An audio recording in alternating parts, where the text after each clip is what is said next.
The difference in this generation, definitely different from my generation, from the X generation, and even more so from the boomers, is the answer to the question, how do I recruit millennials? How do I hire millennials?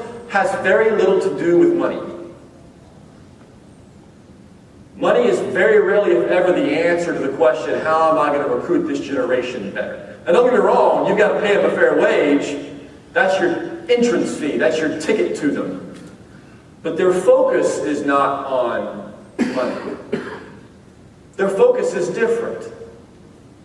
Typically, when we hire new people into our companies, into our stores, into our organizations, into our businesses, typically we're doing it because we have a hole to fill, a position to fill, or we have an idea of deepening our bench, getting some talent on the bench, the next phase of people to come in and take over the current folks I've got now, the succession, if you will.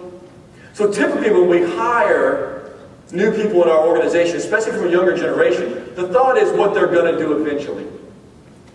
What I want you to begin to think about, and I want to use an athletic metaphor here, an athletic example here. How many first-round quarterbacks, draft picks in the first round of the NFL, how many of them play the first game of the season now versus 20 years ago? So many of them, so many more of them now are playing day one, starting day one, after they're drafted than 20 years ago, 10 years ago, when you sat on the bench for a while. And one of the reasons why that's happening is the training is so much better, the education is so much better in college. They're so much more ready to play at that level that you can put them in there immediately. And yes, they have problems and they have gaps and they have weaknesses, but if you put them in immediately, they can strengthen the organization over what's there. I'm here to tell you today that this generation is asking you to recruit it, to improve your business now. They have the skills and the capabilities now that if you bring them in, you're not sacrificing for the future.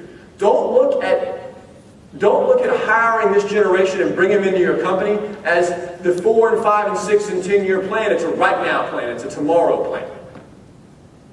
They've got unique skills and capabilities that can make you better than your competition now. And I'll be honest with you, it's advantage small business. It's advantage family business because you can do the things that the big companies can't do to engage these folks when you recruit them. And that's what it says on the screen. The recruiting answer to the question. The answer to the question, how do I recruit and hire this generation? The answer to the question is, seek first to understand, then be understood.